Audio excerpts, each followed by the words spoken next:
नमस्कार, बहुत बहुत स्वागत है आप सभी का डीडी न्यूज के इस खास कार्यक्रम इस वक्त में। मैं हूं निखिल सिंह और क्या है इस वक्त की बड़ी खबरें जिनके बारे में विस्तार से जानने समझने को लेकर आपके मन में जिज्ञासा है। क्या है इन खबरों के मायने, क्या है इनके पीछे का एजेंडा। बात होगी 5 राज्यों के चुनावों की, जहां टिकट और बेटिकट की राजनीति गरमाई हुई है। असंतुष्टों के विरोध ने सियासत को गरमा दिया है, खासतौर पर पश्चिम बंगाल में। इस खबर पर हम विस्तार से बातचीत करेंगे, आपको दिखाएंगे कि आखिर किस तरह से ये जो विरोध की राजनीति है उसने ममता बनर्जी को दिक्कत में डाल दिया है। इसके अलावा पशुपेश में आला कमान आखिर क्यों, बागियों को भी पुचकारने की आखिर क्या मजबूरी है कांग्रेस और आरजेडी के शीर्ष नेतृत्व की, इस पर हम चर्चा करेंगे। और बात होगी रामलला के दरबार में महामहिम राष्ट्रपति पहुंची हैं, क्या कुछ रहा है विशेष, इस पर भी हम बताएंगे, आपको जानकारी देंगे। होंगे कई अहम सवाल और जवाब, लेकिन सबसे पहले इस वक्त की हेडलाइंस। अयोध्या में ऐतिहासिक उत्सव की साक्षी बनी राष्ट्रपति द्रौपदी मुर्मू। मंदिर के द्वितीय तल में की श्री राम यंत्र की स्थापना, रामनवमी की दी अग्रिम बधाई। कहा राम राज्य आर्थिक समृद्धि और सामाजिक समरसता का प्रतीक।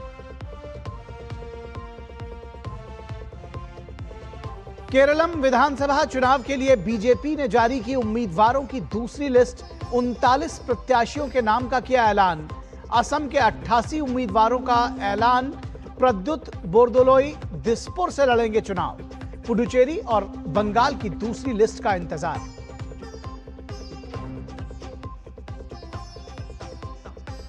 पश्चिम बंगाल में विधानसभा चुनाव को लेकर राजनीति तेज। भवानीपुर पहुंचे भाजपा उम्मीदवार शुभेंदु अधिकारी ने भरी हुंकार। कहा फिर हारने वाली हैं ममता बनर्जी। वहीं टिकट से वंचित विधायकों के विद्रोही तेवरों ने टीएमसी में मचाया घमासान। नाराज समर्थकों का हल्ला बोल।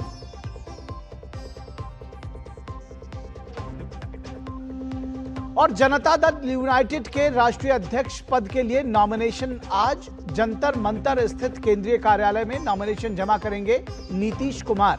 नीतीश कुमार का लगातार चौथी बार जेडीयू अध्यक्ष बना जाना लगभग तय।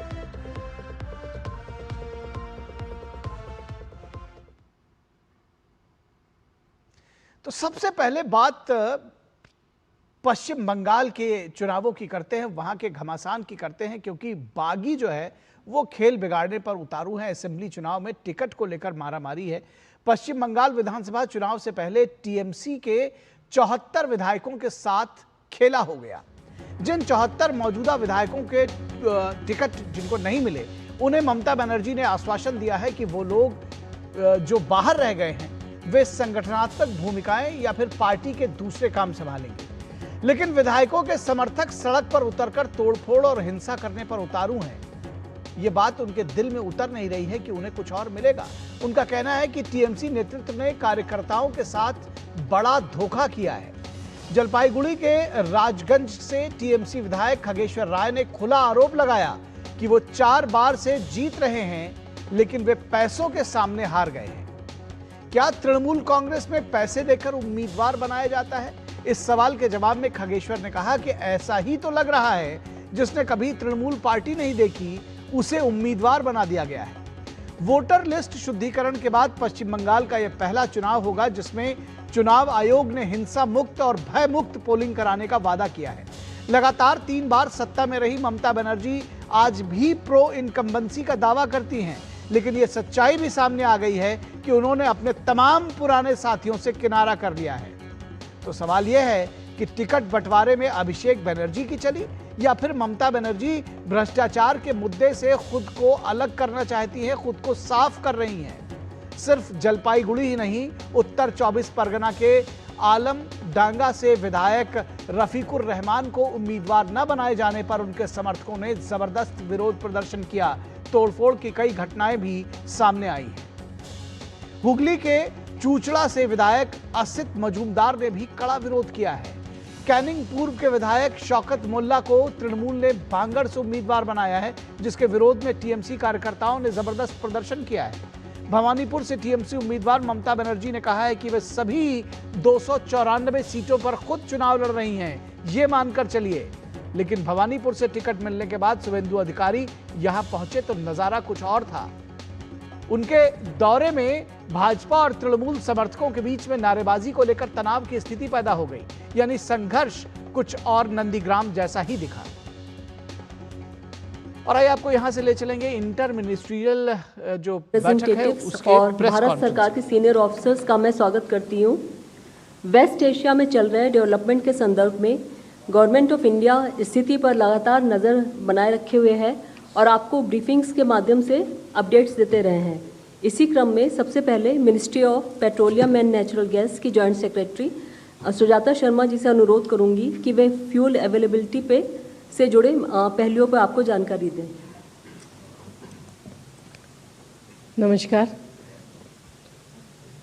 क्रूड सिचुएशन और रिफाइनरी ऑपरेशन। अब चर्चा करेंगे असेंबली चुनावों से जुड़ी हुई तमाम सियासत की। असेंबली चुनाव में टिकट को लेकर मारामारी और असंतोष किस तरह से पार्टियों को परेशान कर रहा है। खासतौर पर हम पश्चिम बंगाल की बात करेंगे, जहां टीएमसी और ममता बनर्जी बागियों के सख्त तेवर से हलकान है। पश्चिम बंगाल विधानसभा चुनाव में पहले टीएमसी के 74 विधायकों के साथ दरअसल खेला हो गया। जिन 74 मौजूदा विधायकों को टिकट नहीं दिया गया, उन्हें ममता बनर्जी ने आश्वासन दिया है कि जो लोग बाहर रह गए हैं वे संगठनात्मक भूमिकाएं या फिर पार्टी के दूसरे काम संभालेंगे। लेकिन ये बात जो विधायक हैं और उनके समर्थक हैं उनके गले नहीं उतर रही है। विधायकों के समर्थक सड़कों पर उतरकर तोड़फोड़ और हिंसा करने पर उतारू हैं। उनका कहना है कि टीएमसी नेतृत्व ने कार्यकर्ताओं के साथ धोखा किया है। जलपाईगुड़ी के राजगंज से टीएमसी विधायक खगेश्वर राय ने खुला आरोप लगाया कि वो 4 बार से जीत रहे हैं, लेकिन वे पैसों के सामने हार गए हैं। क्या तृणमूल कांग्रेस में पैसे देकर उम्मीदवार बनाया जाता है? इस सवाल के जवाब में खगेश्वर ने कहा कि ऐसे ही तो लग रहा है। जिसने कभी तृणमूल पार्टी नहीं देखी उसे उम्मीदवार बना दिया गया है। वोटर लिस्ट शुद्धिकरण के बाद पश्चिम बंगाल का यह पहला चुनाव होगा जिसमें चुनाव आयोग ने हिंसा मुक्त और भय मुक्त पोलिंग कराने का वादा किया है।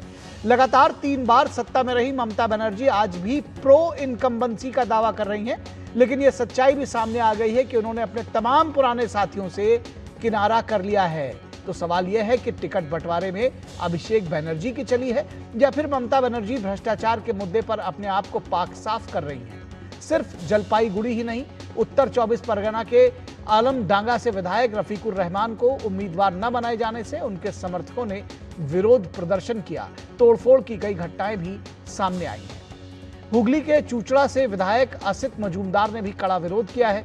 कैनिंग पूर्व के विधायक शौकत मुल्ला को तृणमूल ने भांगड़ से उम्मीदवार बनाया है, जिसके विरोध में टीएमसी कार्यकर्ताओं ने जबरदस्त प्रदर्शन किया है।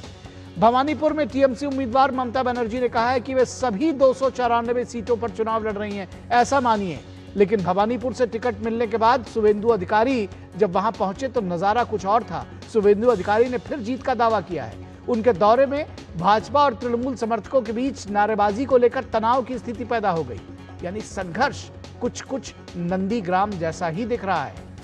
उधर असम विधानसभा चुनाव के लिए बीजेपी ने अपने उम्मीदवारों की पहली लिस्ट जारी कर सबको चौंका दिया है। कांग्रेस छोड़ चुके कद्दावर नेता भूपेन बोरा और प्रद्युत बोरदोलोई बीजेपी टिकट से चुनाव लड़ रहे हैं। बीजेपी ने एक साथ 88 उम्मीदवारों का ऐलान किया है। बीते बुधवार को हुई केंद्रीय चुनाव समिति की बैठक में इन प्रत्याशियों के नाम पर मुहर लगी थी और अब इसकी घोषणा कर दी गई है। पार्टी ने पलास बारी से हिमांशु शेखर वैश्य, रांगिया से भवेश कलिता, कमलपुर से दिंगत कलिता, दिसपुर से प्रद्युत बोरदोलोई, नई गुवाहाटी से दीपलू रंजन शर्मा, गुवाहाटी सेंट्रल से विजय कुमार गुप्ता और जालूकाबरी से डॉक्टर हेमंता बिस्वा शर्मा को मैदान में उतारा है। गोहपुर से उत्पल बोरा, बिहपुरिया से भूपेन कुमार बोरा, रोंगो नदी से ऋषिराज हजारिका, लखीमपुर से मानव डेका को बीजेपी ने टिकट दिया है। असम गण परिषद 26 सीट और बोडोलैंड पीपुल फ्रंट 11 सीटों पर चुनाव लड़ेंगे। और टीएमसी नेता कुणाल घोष का दावा है कि बंगाल की जनता का मूड कोई बदल नहीं सकता है। That is their policy and wrong policy. They may change some posts, but can't change the mood of Bengal. और और बीजेपी नेता शुभेंदु अधिकारी ने अपनी जीत का दावा किया है और कहा है कि ममता बनर्जी एक बार फिर चुनाव हारेंगी। ममता बनर्जी फिर एक बार हारने वाली है। इस सीट में नरेंद्र मोदी जी का आशीर्वाद जिसका पास है, भाजपा प्रत्याशी शुभेंदु अधिकारी जीतेगा। यहाँ कमल खेलेगा। ममता बनर्जी बंगाल की चीफ मिनिस्टर है, कोई इंडिविजुअल नहीं है, उनका इंडिविजुअल लड़ाई नहीं है। ये पूरा जो 15 साल बंगाल का बर्बाद करने के लिए लीडरशिप जो दिया, चीफ मिनिस्टर दिया, बंगाल को बर्बाद करने वाला ये सरकार है, ये टीएमसी सरकार है, उनका मुखिया ममता बनर्जी है। उनको उखाड़ फेंकने का काम जनता करेगा। और बीजेपी नेता अग्निमित्रा पॉल ने टीएमसी पर पैसे लेकर टिकट बेचने का आरोप लगाया है। का टिकट मिलेगा तो आम जो कार्यकर्मी है, कैडर है, वो तो आग जलाए गए। तृणमूल में पैसा देकर टिकट बिक्री होता है, ये हम नहीं बोल रहे, टीएमसी का सीनियर लीडर मदन मित्र बोले थे और भी बहुत जन बोले थे। तृणमूल में देखा जाता है आप कितना जल्दी 70% तोलाबाजी का पैसा आप कालीघाट पहुंचा पाते हैं, ये आपका एलिजिबिलिटी क्राइटेरिया है।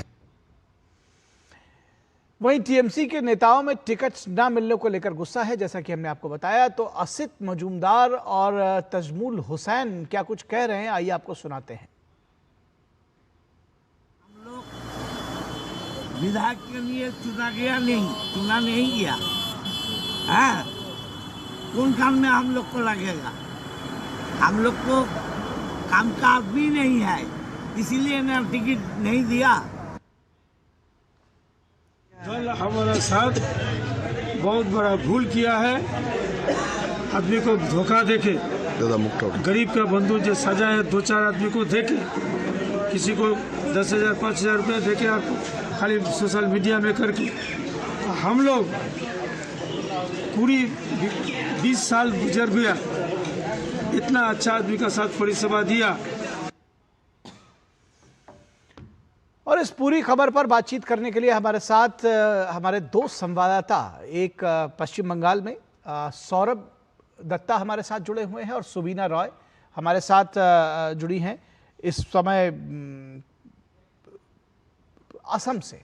जी, और असम से सुबीना को हम देख पा रहे हैं। आप इससे पहले शुरुआत करेंगे और उसके बाद इस पर हम विनोद मिश्रा जी जो हमारे कंसल्टिंग एडिटर हैं उनको भी जोड़ेंगे। सुबीना, जिस तरह से आपने देखा कि एक बड़ी बगावत देखने को मिली कांग्रेस में और बड़े कद्दावर नेता, उनके 2 कम से कम बड़े नेता वो बीजेपी में आए, अब उनको टिकट भी दिया गया है, किस तरह का रिएक्शन आप पार्टी कार्डर्स में देख रही हैं? खासतौर पर किस तरह का उत्साह दरअसल मैं पूछना चाह रहा हूं, और कांग्रेस में इसका क्या रिएक्शन है? जी निखिल, जो पिछले कुछ दिनों से जो सिचुएशन बना है कि 2 कांग्रेस के बड़े बड़े जो लीडर्स हैं उन्होंने जो जंप किया है, बीजेपी में आ गए।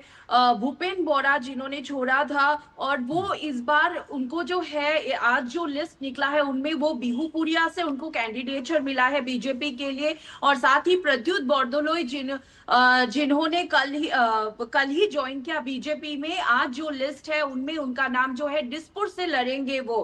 तो इसमें से जो लेके जो है काफी प्रतिक्रियाएं आए हैं, कांग्रेस लीडरशिप से भी आए हैं। जैसे कि आज सुबह ही जो है गौरव गोगोई ने भी रिएक्ट मीडिया पे बताया कि जो ये उनका टोटली पर्सनल कॉल है, पर्सनल डिसीजन है। बहुत डिग्निफाइडली उन्होंने बताया कि उनको, वो तो सिटिंग एमएलए एमपी है लोकसभा के नौगांव से, और उनके एक फैमिली मेंबर को भी कांग्रेस ने इस बार जो है कैंडिडेचर प्रदान किया था मार्गरेटा कॉन्स्टिट्यूएंसी से। तो इसके बाद भी अगर वो पार्टी छोड़ते तो ये बहुत ही दुखदजनक है कांग्रेस के लिए। साथ ही साथ जो है प्रियंका गांधी ने भी कहा है कि काश वो पहले ही वो प्रॉब्लम जो है जिनको उनको रीनॉमिनेट करने से जिस कैंडिडेट को दिक्कत था वो पहले ही सॉल्व करते। तो इस तरीके से मामला बना। फिर जो है उनके जो फैमिली मेंबर जिन्होंने मार्गरेटा से जो कॉन्स्टिट्यूएंसी के लिए जिन्होंने कांग्रेस को कैंडिडेचर मिला था, उन्होंने भी जो है पार्टी से जो कैंडिडेचर से अपना विड्रॉ कर लिया आज ही सुबह। और उसके बाद जो है बीजेपी का लिस्ट आता है, उसमें काफी सारे नए नाम भी देखने को मिलते हैं। काफी सारे वरिष्ठ नेताओं के नाम, जिनका नाम काफी दिनों से नहीं था, उनका भी नाम आता है। और इस बार का जो आज का जो बीजेपी का लिस्ट है उसमें कुछ हाईलाइट पॉइंट्स जो मैं बताना चाहूंगी कि रामेश्वर तेली जो है, जो कि एक लोकसभा के एमपी भी रहे हैं और राज्यसभा के एमपी भी रहे हैं, सिटिंग एमपी है, तो वो जो है इस बार दुलियाजान से लड़ेंगे, जो कि आप कह सकते हैं from national again back to regional. तो ये एक हाईलाइटिंग पॉइंट है निखिल। और उसके बाद जो है भूपेन बोरा जो है बिहुपुरिया से लड़ेंगे और प्रद्युत बरदलोई जो है उनको जो है दिसपुर का सीट दिया गया है। और असम के जो सीएम है वो जो लड़ेंगे जालुकबाड़ी से लड़ेंगे। और इसी के साथ जो है काफी सारे जो एग्जिस्टिंग जो स्टेट मिनिस्टर्स है उनको जो है एग्जिस्टिंग अपने जो सीट्स है वो दिया गया है, जैसे पीयूष हजारिका हो गया, विश्वजीत देवमारी हो गए, जो कि स्पीकर है अभी असम असेंबली के। तो ये काफी सारे सीट्स रिटेन किए गए हैं। और भी एक जो चीज देखने को मिला कि विमेन जो कैंडिडेट्स है उनमें बढ़ोतरी हुई है। पहले इससे पहले जो थे दो ही विमेन कैंडिडेट्स थे और इस बार जो है 6 विमेन कैंडिडेट्स को फील्डिंग किया गया है बीजेपी ने। तो हम आने वाले दिनों में विमेन लीडरशिप भी देखने का हमको मौका मिलेगा। साथ ही साथ जो काफी सारे युवा नेताओं को भी फील्ड में लाए गए हैं कि अभी जो है रिसेंटली जो है अभी कुछ ही देर पहले जब नॉमिनेशन वो का पत्र लेने गए असम के सीएम, तो उन्होंने बताया, उसके बाद उन्होंने एक प्रेस कॉन्फ्रेंस एड्रेस किया, उनमें उन्होंने ये सब हाइलाइट्स बताए कि क्या क्या नया देखने को मिला है आपको इस बार के बीजेपी के लिस्ट में। और उन्होंने कहा कि कल वो अपना नॉमिनेशन फाइल करेंगे और उसके बाद जो है और भी काफी सारे जो कैंडिडेट्स है वो कल अपना करेंगे नॉमिनेशन, और साथ ही साथ 28 और 23 को भी अपना नॉमिनेशन फाइल करेंगे निखिल। जी निश्चित तौर पर। विनोद जी, एक चीज आपने सुना होगा, सुबीना ने प्रियंका गांधी का भी जिक्र किया। मैं आपसे सीधे यही सवाल पूछना चाह रहा हूं कि प्रियंका गांधी वहां की प्रभारी थी, उसके बावजूद स्थिति उन लोगों के हाथ से फिसल गई। जाहिर तौर पर जो पलायन हो रहा है, सीधा सवाल जो है वो कांग्रेस नेतृत्व पर उठेगा। निखिल, बिल्कुल, और इसलिए उठेगा सवाल क्योंकि ये जो स्क्रीनिंग कमेटी जो थी वो कमेटी इस बार प्रियंका गांधी उसके हेड कर रही थी जी। तो ऑब्वियसली अगर प्रियंका गांधी हेड कर रही थी और प्रियंका गांधी जिस समय से कांग्रेस में एक बड़ी जोर शोर से ये बात किया गया कि कांग्रेस पार्टी में गौरव गोगोई के साथ में प्रियंका गांधी का ये पूरा सब कुछ चलेगा, तब उसमें देखिए कि बरदोलई जैसा एक सीनियर मोस्ट लीडर और अपर असम के सबसे कद्दावर लीडर अगर पार्टी छोड़ के आज बीजेपी ने उनको टिकट दिया है। और अब जब आप देखते हैं कि भूपेन दा अभी जो बोरा अभी कुछ 1 महीने पहले फरवरी में उन्होंने रिजाइन किया था और बीजेपी ज्वाइन की थी, उनको भी टिकट दिया गया है। तो मुझे लगता है कि हेमंत बिस्वा शर्मा ने अपने ये 10 साल के शासन के बाद ये तीसरे टर्म के लिए वो प्लानिंग जरूर की है। अपर असम और लोअर असम में कांग्रेस के जो कद्दावर लीडर थे वो कद्दावर लीडर को साथ लेके कम से कम हेमंत बिस्वा शर्मा ने अपने लोगों में कॉन्फिडेंस कार्यकर्ताओं को जरूर भर दिया है। लेकिन इंपॉर्टेंट है पश्चिम बंगाल का निखिल जी। पश्चिम बंगाल में जब आप ये देख रहे हैं जो आप अभी दिखा रहे थे सब, तो पश्चिम बंगाल में सीधे सीधे हैंड ओवर टेक ओवर का मामला दिख रहा है। अभिषेक और ममता बनर्जी का। ममता बनर्जी अब तीसरे टर्म के बाद अब आगे क्या करेंगी इस राजनीति के साथ में आपने देखा कि ममता बनर्जी जो प्रेस कॉन्फ्रेंस कर रहे थे तो वो सीधे अभिषेक बनर्जी के ही साथ थी और कोई दूसरा टीएमसी का लीडर नहीं था। तो जाहिर सी बात है कि ममता बनर्जी अपने साथ में अब दूसरा अपना उत्तराधिकारी के रूप में अभिषेक को सामने में लाए हैं। तो इस टिकट में भी आप देखिए कि जितने सीनियर लीडर टीएमसी के थे और जो ममता बनर्जी के सबसे खास में वो लोग हुआ करते थे, पार्थो चटर्जी सबको तो आप मान लीजिए कि एक मणि भट्टाचार्य को ले लीजिए कि वो सारे लोग वो वफादार लोग थे, तो करप्शन के चार्ज में इतने थे कि ममता बनर्जी उनका वो लोड नहीं ले सकती थी। लेकिन बाकी लोग जो 4-5 बार के एमएलए रहे हैं वो सारे लोग जो ममता बनर्जी के खास में साथ में रही है इतने दिन से, अब ये अभिषेक बनर्जी की ये लिस्ट है। ये बात लोग अब पश्चिम बंगाल में मानने लगे हैं कि इस बार जो विधानसभा के चुनाव के बाद जो भी नतीजा आएगा सामने में, उसके सामने में अभिषेक बनर्जी ही फेस होंगे। ममता बनर्जी सिर्फ चुनाव तक ही इस तरह की है जो इस इलेक्शन के इस कम से कम टीएमसी के इस लिस्ट में दिख रहा है। चलिए ये बात एक बार हम पूछना चाहेंगे। हमारे साथ में सौरभ दत्ता जुड़ चुके हैं कोलकाता से। सौरभ, किस तरह का आप हमें ग्राउंड जीरो की क्या रिपोर्ट देंगे? 74 लोगों के टिकट कटे हैं और जो धरना प्रदर्शन हल्ला बोल जिसको कहते हैं वो जारी है। ये शायद ये सीन इससे पहले कम से कम तृणमूल कांग्रेस में देखने को नहीं मिला था। क्या जानकारी देंगे आप? जी देखिए, ये जो तालिका है, हल्ला बोल का जो तालिका है, ये बढ़ता ही जा रहा है। अभी हम कल तक और आज तक चुचुरा के असित मित्र थे इस तालिका में, खगत राय थे जलपाईगुड़ी राजगंज के, ताजमुल हुसैन मालदा के हरिश्चंद्रपुर के वो है।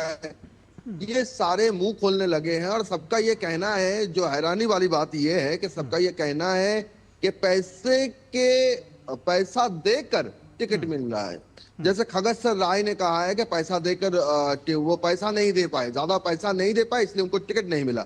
और अभी जब आपसे हमारी बात हो रही है, अभी पूर्वस्थली के एक विधायक है तपन चट्टोपाध्याय, वो भी यही बात कहे है कि 20 लाख उनसे मांगे गए थे, लेकिन वो दे नहीं पाए, इसलिए उनको टिकट नहीं मिला। लेकिन एक बात साफ है कि जो टिकट में जो है वो सारे अभिषेक बनर्जी के कैंप, अभिषेक बनर्जी के खेमे से आता है। वो काफी अभिषेक बनर्जी के क्लोज है। और जो पार्टी के एकदम जब कांग्रेस से निकलकर तृणमूल कांग्रेस गठन हुआ, उसके बाद जो उसकी बाद की जो लड़ाई है 2011 साल में जो परिवर्तन हुआ था, उसके पहले 2009, 2006, 2007, 1 से जो लड़ाई है, उस लड़ाई में जो शामिल थे, जो उन लोगों में से काफी लोगों का इस बार पत्ता कटा है। और वो लोग अपने बाइट में वो मेंशन भी कर रहे हैं कि हम लोग एकदम जब से टीएमसी शुरू हुआ था तब से हम लोग साथ में हैं, फिर भी ये नहीं हुआ।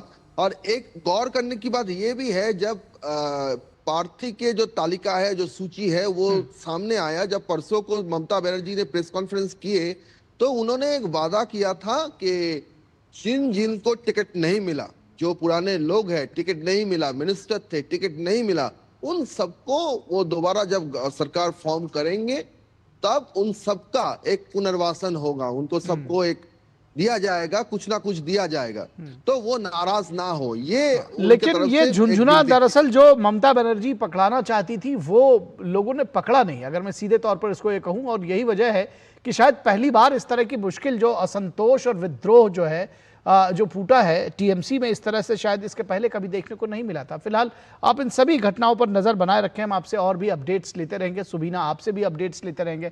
बहुत शुक्रिया सुबीना आपका और सौरभ आपका और विनोद जी हमारे साथ जुड़ने के लिए। और यहां रुकेंगे एक छोटे से ब्रेक के लिए, कहीं मत जाइएगा, जल्द हाजिर होंगे।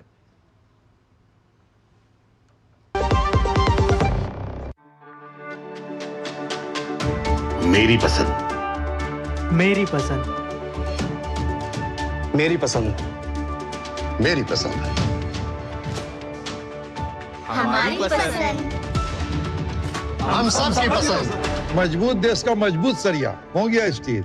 क्या आपको है आकर्षक बचत विकल्पों की तलाश? LIC प्रस्तुत करता है नव जीवन श्री सिंगल प्रीमियम प्लान। एक मुश्त प्रीमियम राशि जमा करें, जीवन बीमा कवर का आनंद उठाएं, परिपक्वता पर गारंटीकृत निश्चित राशि प्राप्त करें, तरलता विकल्प भी उपलब्ध। अभी खरीदें। मौजूदा पॉलिसी धारकों के लिए आकर्षक छूट, नियम और शर्तें लागू। स्वागत है आपका ब्रेक के बाद। और अभी हमने आपको बताया कि किस तरह से असम में कांग्रेस के तमाम जो स्टॉलवर्ट है, जो दिग्गज नेता हैं, वो पार्टी छोड़कर जा रहे हैं। ये पलायन जो है वो आगे भी जा सकता है। और सिर्फ ये बात यहीं तक नहीं रुकती है। अभी राज्यसभा के चुनाव हुए हैं, बिहार समेत तमाम जगहों पर क्रॉस वोटिंग की जो खबर है वो आप सब लोगों ने सुनी होगी। लेकिन इन सब पर जो विधायक जिन्होंने क्रॉस वोटिंग की, उनके खिलाफ कार्रवाई करने से जो आला कमान है वो घबराया हुआ है, चाहे वो कांग्रेस का आला कमान हो या फिर आरजेडी के तेजस्वी हो। आखिर ऐसा क्यों है? और यही जो रुख है वो केरल में दिखाई पड़ रहा है। केरल विधानसभा चुनाव को लेकर एलडीएफ और एनडीए ने अपने उम्मीदवारों की सूची जारी कर दी है। सीपीएम तीसरी बार दावेदारी में कोई बड़ा प्रयोग करने की स्थिति में नहीं है, लेकिन कांग्रेस में 10 साल बाद सत्ता में लौटने की बेचैनी, जो अकुलाहट है, वो साफ तौर पर देखी जा सकती है, वो झलक रही है। कांग्रेस पार्टी के महासचिव केसी वेणुगोपाल ने के विधानसभा चुनाव लड़ने का उनके क्षेत्र के कांग्रेस नेता ने ही विरोध किया है, तो कई माननीय सांसद दिल्ली से केरल लौटने को बेताब है। यानी कि सेंटर की पॉलिटिक्स से वापस वो चाहते हैं कि हम स्टेट में लौटाएं, लेकिन आला कमान कोई फैसला नहीं ले पा रहा है हर बार की तरह। असम कांग्रेस में बगावत के बाद क्या आला कमान ज्यादा सचेत हो गया है? अगर ऐसा नहीं है तो हरियाणा में राज्यसभा चुनाव में क्रॉस वोटिंग करने वाले विधायकों पर कोई कार्रवाई आखिर क्यों नहीं हो पा रही है? अगर ऐसा नहीं है तो विपक्ष के नेता भूपेंद्र हुड्डा आलाकमान को चिट्ठी लिख रहे हैं, राज्यपाल से मिल रहे हैं, लेकिन कार्रवाई करने से बच रहे हैं क्योंकि धोखा देने वाले कुछ लोग अपने भी हैं। ये बात समझने की है। पूर्व मुख्यमंत्री और नेता प्रतिपक्ष भूपेंद्र सिंह हुड्डा ने कहा है कि विधानसभा चुनाव के बाद बीजेपी राज्यसभा चुनाव में भी वोट चोरी के अपराध को अंजाम देने से बाज नहीं आई। ये तमाम पॉलिटिकल स्टेटमेंट्स उन्होंने किए, लेकिन इस चुनाव में सत्ता बल का दुरुपयोग कर रही है बीजेपी, ये भी वो कह रहे हैं। लेकिन वो कह रहे हैं कि हमारे नेता राहुल गांधी के आरोपों को बीजेपी ने सच साबित कर दिया है। ये सारे आरोप तो भूपेंद्र सिंह हुड्डा लगा रहे हैं, लेकिन अपने विधायकों पर कार्रवाई करने से उन्हें कौन रोक रहा है, इस सवाल पर वो चुप हो जाते हैं कि तमाम सारे आरोप आपने मढ़ दिए बीजेपी के ऊपर, ठीक है, लेकिन आखिर जो आपके विधायक जिन्होंने क्रॉस वोटिंग की उनके खिलाफ क्यों चुप्पी साधे हुए हैं? बिहार से एनडीए के राज्यसभा की 5 सीटें, बिहार में एनडीए ने सभी 5 सीटें जीत ली। ये महागठबंधन खासकर कांग्रेस के लिए बड़ी नसीहत थी, लेकिन बागी विधायकों पर कार्रवाई से कांग्रेस और आरजेडी अब दोनों ही बच रहे हैं। वाल्मीकि नगर से कांग्रेस विधायक सुरेंद्र प्रसाद कुशवाहा ने एक फेसबुक पोस्ट के जरिए अपनी चुप्पी तोड़ी और दावा किया कि उन्होंने राष्ट्रीय जनता दल द्वारा एक अयोग्य उम्मीदवार के चयन के कारण मतदान से परहेज किया था। ये साफ तौर पर उन्होंने लिख दिया। कांग्रेस के 3 और राजद के 1 विधायक के वोट्स नहीं पड़ने का असर महागठबंधन के उम्मीदवार एडी सिंह की हार के रूप में सामने आया। जदयू ने इस मुद्दे पर राजद और उनके नेता तेजस्वी यादव पर तीखा हमला बोला है। राजद अपने विधायक पर कार्रवाई करने की स्थिति में नहीं है क्योंकि ऐसा करने से उनकी राजनीतिक स्थिति कमजोर हो जाएगी। तेजस्वी यादव को एलओपी बनना है, तो ये सारी स्थिति आप समझिए। जानकार मानते हैं कि तेजस्वी यादव को यह आशंका है कि प्रतिपक्ष के नेता का पद वो खो सकते हैं, इसलिए विधायकों का साथ तो जरूरी है। तो अगर कार्रवाई कर देंगे तो कहीं कुछ चीजें बनी हुई बिगड़ न जाए। राज्यसभा चुनाव में एनडीए ने गठबंधन की एकता का शानदार प्रदर्शन किया है और 37 सीटों में से 22 सीटें जीत ली है। राज्यसभा में एनडीए की स्थिति काफी मजबूत हुई है, साथ ही बीजेपी अकेले पूर्ण बहुमत के करीब पहुंच गई है। लेकिन कांग्रेस पार्टी आलाकमान को मिली चुनौती की बात स्वीकार करने के बजाय बीजेपी पर उनके नेताओं को तोड़ने का आरोप लगा रही है। उनके नेता पलायन कर रहे हैं, क्यों कर रहे हैं, क्या आरोप लगा रहे हैं, वो ये नहीं देख रहे हैं। उनके नेता पलायन क्यों कर रहे हैं, तो आखिर इस पर चिंतन कौन करेगा, उनको खुद ही करना है।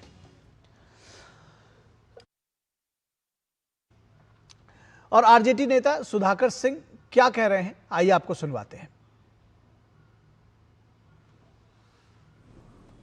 स्ट्रीम था भाजपा के लोगों ने जिस तरीके से हॉर्स ट्रेडिंग किया है विभिन्न राज्यों में, बिहार भी उसका भुक्तभोगी है, हरियाणा या उड़ीसा, ऐसे सभी विधायकों को जिन्होंने पार्टी लाइन के खिलाफ जाकर के वोट दिया है उस पर कार्रवाई करनी चाहिए।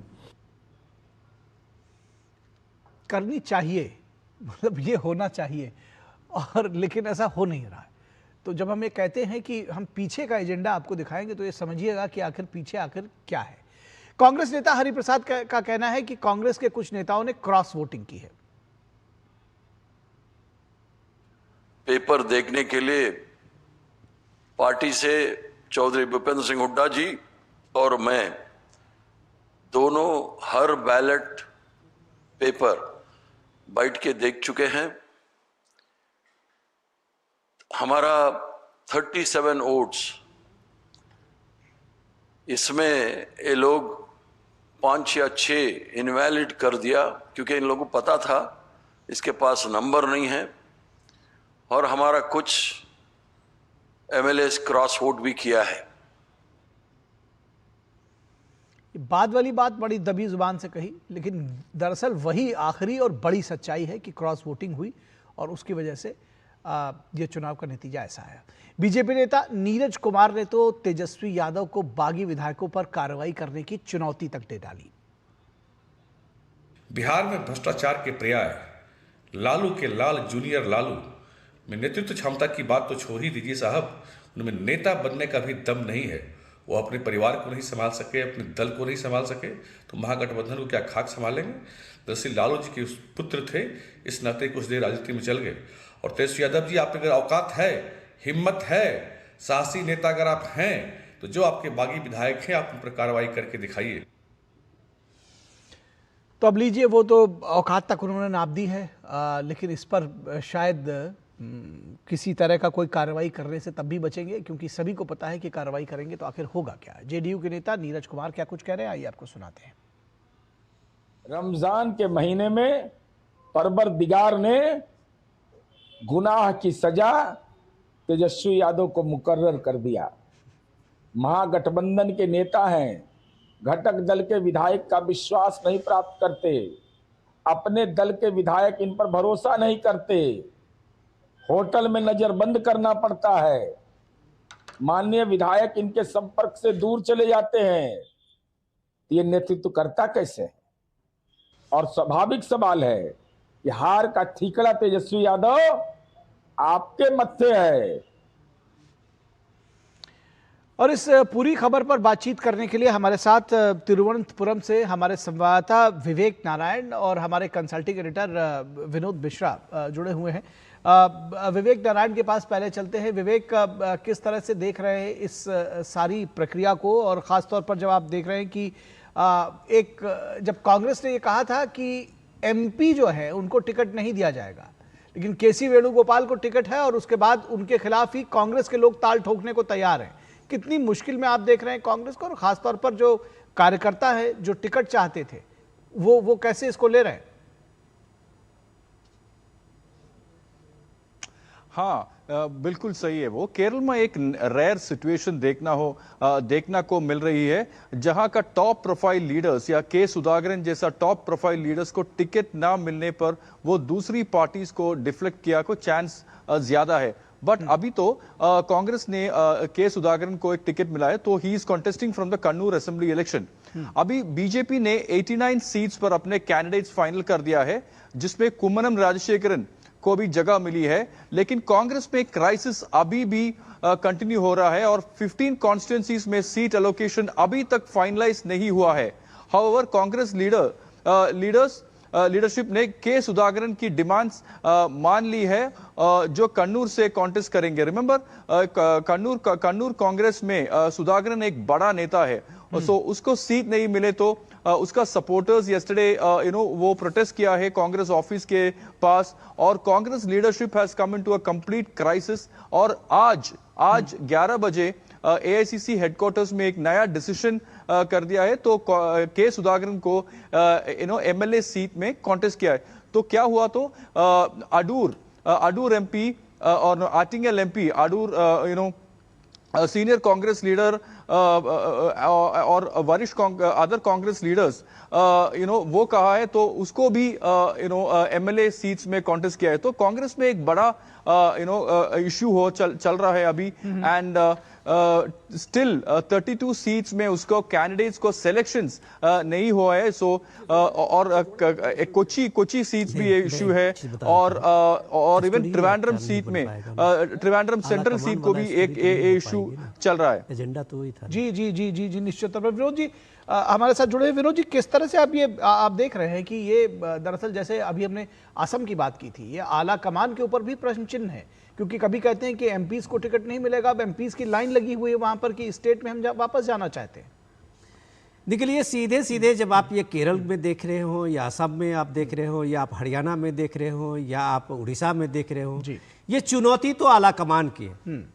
और आला कमान को जब चुनौती है तो आला कमान मीन्स राहुल गांधी जी, और आला कमान को जब ये चुनौती सामने अपने ही विधायकों ने दिया है जी, तो उसमें पूरी पार्टी इस बात को ये सामने में रख रही है कि ये बीजेपी ने ये हॉर्स ट्रेडिंग करा दिया।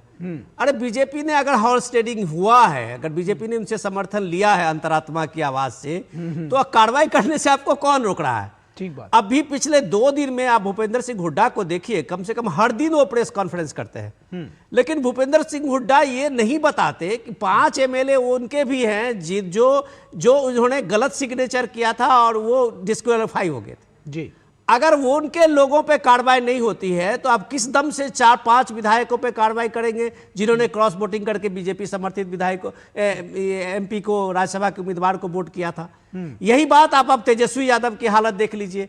तेजस्वी यादव को अपना नेता प्रतिपक्ष बने रहना है, जो एलओपी बने रहना है, तो उनकी हिम्मत नहीं है जो नीरज कुमार चैलेंज कर रहे थे कि आप अगर उसको हटा देते हैं तो 10% का जो आपका सीट का ये है विधानसभा में वो नहीं होता है, आप एलओपी नहीं रहेंगे। तो ये जो चुनौती है ये आला कमान के इकबाल पर एक बड़ा सवाल उठाया है। जो राहुल गांधी जो वोट चोरी की बात आप करते थे उसी हरियाणा में, तो आपके विधायक किस तरह से टूटे फूटे हैं, ये अगर आप नहीं इस बात को चिंता करेंगे, उन पे कार्रवाई नहीं करेंगे, तो शायद लोग मानेंगे कि आला कमान की अब पार्टी पे कोई पकड़ नहीं है। बिल्कुल, आला कमान की पार्टी पर पकड़ नहीं है और ये साफ तौर पर देखा जा रहा है फिलहाल, इसलिए भी ये बड़ी चुनौती है आला कमान के लिए।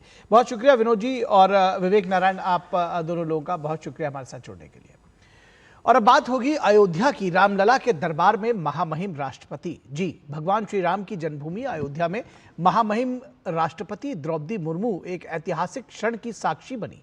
मंदिर के द्वितीय तल में श्री राम यंत्र की स्थापना की गई। महामहिम राष्ट्रपति 3 दिन के यूपी दौरे पर हैं। राष्ट्रपति द्रौपदी मुर्मू की मौजूदगी में वैदिक मंत्रों के बीच मंदिर के दूसरे तल पर हुए शुभ अभिजीत मुहूर्त में श्री राम यंत्र की स्थापना पूरे विधि विधान के साथ की गई। इस विशेष अवसर पर राज्यपाल आनंदीबेन पटेल, मुख्यमंत्री योगी आदित्यनाथ और तमाम साधु संतों समेत कई गणमान्य लोग उपस्थित रहे। वैदिक गणित पर आधारित श्री राम यंत्र सकारात्मक आध्यात्मिक ऊर्जा उत्पन्न करने के लिए बनाया गया है और ये भगवान श्री राम की दिव्य उपस्थिति का प्रतीक है। राष्ट्रपति ने पूजन सामग्री भी भगवान श्री राम को अर्पित की। इस दौरान पूरा मंदिर प्रांगण शुभ मंत्रों से गुंजायमान हो उठा। श्री राम यंत्र की स्थापना के लिए बहुत ही विशेष दिन चुना गया। हिंदू नववर्ष और चैत्र नवरात्रि के पहले दिन श्री राम मंदिर में श्री राम यंत्र को स्थापित किया गया। श्री राम मंदिर में श्री राम यंत्र की स्थापना सिर्फ एक धार्मिक प्रक्रिया नहीं बल्कि एक नए आध्यात्मिक युग की शुरुआत भी कही जा सकती है। इस अनुष्ठान के साथ श्री राम मंदिर की आस्था अब एक सशक्त ऊर्जा केंद्र के तौर पर जानी जाएगी। यंत्र की स्थापना को लेकर श्रद्धालुओं, संत महात्माओं और धर्माचार्यों में बहुत उत्साह है। और हमारे संवाददाता विकास सिंह अयोध्या से और ज्यादा जानकारी के साथ जुड़े हुए हैं। विकास, किस तरह से आप देखते हैं राष्ट्रपति का पहुंचना और श्री राम यंत्र की स्थापना, एक जिसको कहते हैं कि एक और इतिहास रचा गया श्री राम मंदिर के विशेष परिप्रेक्ष्य में?